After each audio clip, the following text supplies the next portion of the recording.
Have you ever felt unheard in a conversation? Or struggled to say no without the added feelings of guilt or shame? Maybe you found yourself wondering how best to navigate relationships with more confidence and clarity. The secret weapon behind all of this is emotional intelligence. And today, we're taking a deep dive into how this shapes boundaries, consent, communication, relationships, and even sexuality. Let's get into it.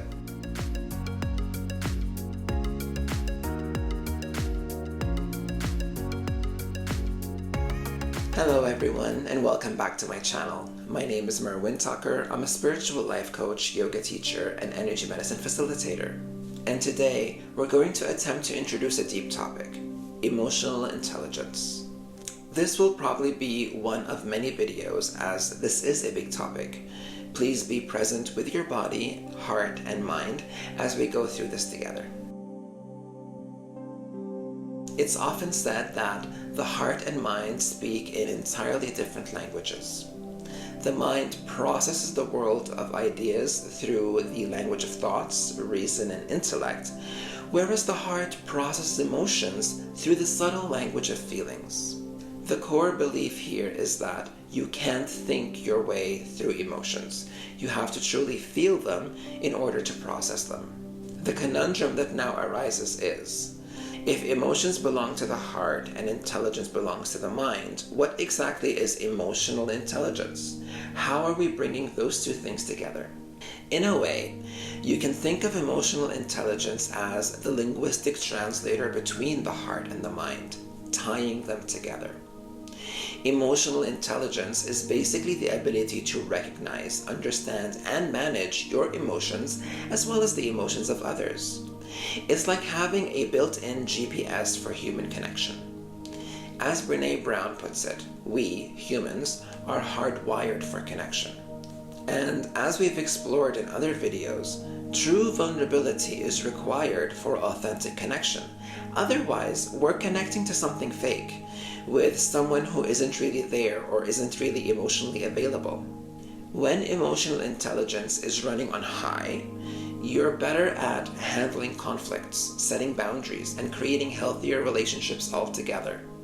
As you can see, this is a big topic, so for today, my intention is to introduce certain aspects of it by breaking it down into 5 key areas. Let's start by defining the term boundaries as it's used in the Windtalker method. Boundaries are the invisible lines that protect your mental, emotional, and physical space and well-being. Boundaries say, this is what I'm okay with, and this is what I'm not okay with. Here's the catch though. Your boundaries only work if you enforce them. So many of us are so ashamed or even scared of saying no. Emotional intelligence helps us set boundaries without feeling guilty. It also helps us respect other people's boundaries without taking things personally. The lessons of not taking things personally. Another big topic for another video. I want you to go ahead and ask yourself the following. Do I feel safe expressing my limits? If the answer is no, then it's time to strengthen that boundary muscle. Actually, if the answer is anything other than a loud and confident yes, then it's definitely time to consider strengthening that muscle, boundaries. I want you to consider the type and amount of damage you actively incur on yourself and others when you don't say no. When you say yes, even though you really don't mean it or want to. If we were to embody emotional intelligence for a moment, then it would become obviously clear not to say yes when we don't truly mean it, so that we don't end up falling into the inevitable poisons of, let's just name a few here, self-harm, victimization, guilt, shame, expectations, remorse, resentment, just to name a few. Consent isn't just about saying yes or no. It's about mutual enthusiasm and respect. It's an ongoing conversation, not a one-time set-and-forget agreement. A great sign of high emotional intelligence is being able to read the room. Verbal and nonverbal cues matter. If there's hesitation, it's a no. If someone feels pressured by whatever factors for whatever reasons, then realistically, it's not real consent. Here's a simple rule. When in doubt, talk it out. So again, if our main focus and concern here is healthy connections and relationships, then obviously clear communication is of vital importance. Emotional intelligence allows us to have those clear communications in a way that doesn't include or induce fear. A few examples here would be fear of judgment, fear of rejection, or my favorite, fear of not being good enough. There will be a specific video regarding that last one, fear of not being good enough. Ideally, you want to feel free and allowed to talk it out, to ask, describe, and understand without the fear of judgment or being misunderstood, knowing that your voice and emotions are not only valid, but that they actually matter.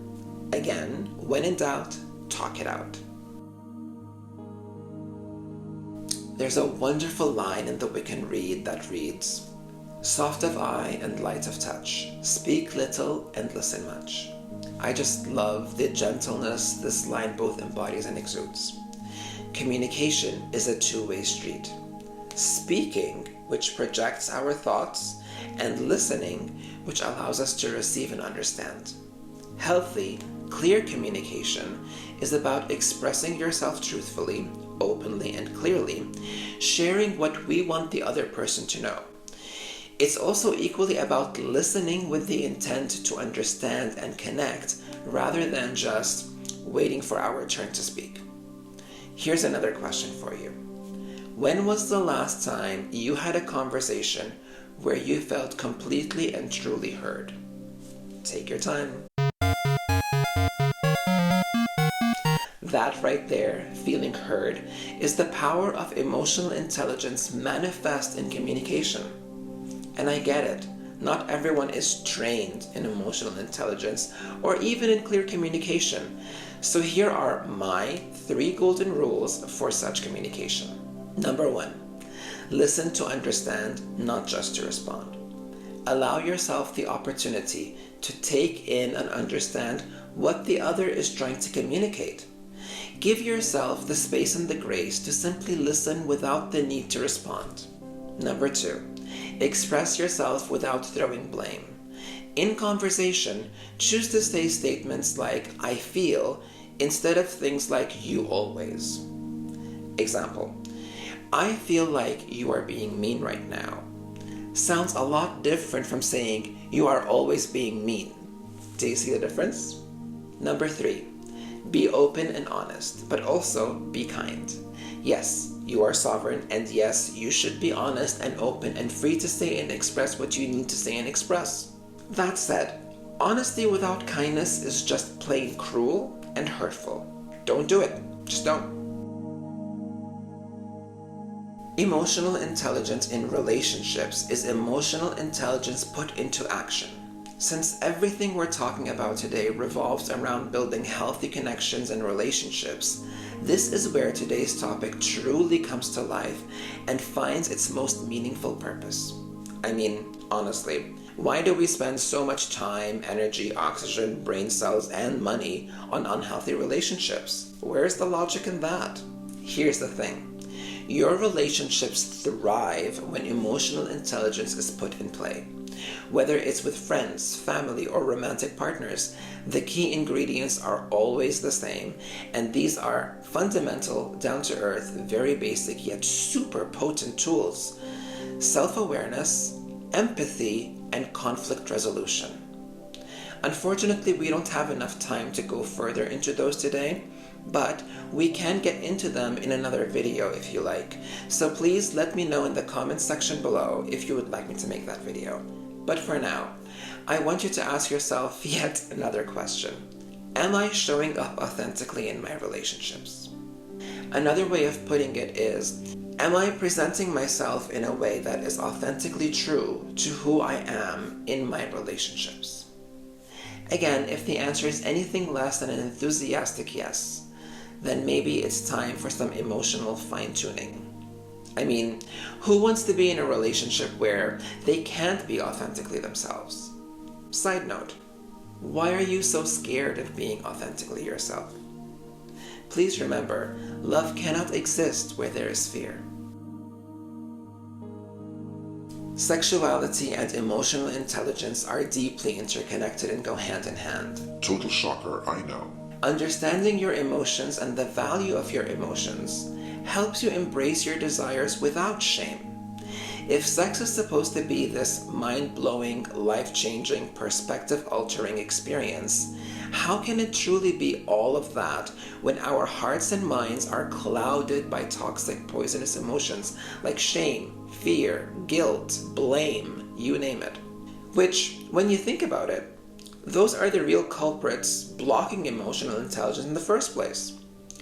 Effective communication ensures that both you and your partner feel safe, seen, and respected. The most fulfilling intimacy arises from a place of trust, honesty, and emotional connection. Yet, such qualities can seem distant, unattainable, and out of reach unless we actively engage with the tools that emotional intelligence provides.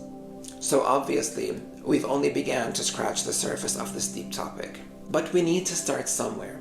Emotional intelligence isn't just a skill. In fact, it's a superpower. It shapes how we set boundaries, give and receive consent, communicate, build relationships, and even exploring intimacy. If you're ready to embark on this deep healing journey, I invite you to explore my website at windtalkermethod.com.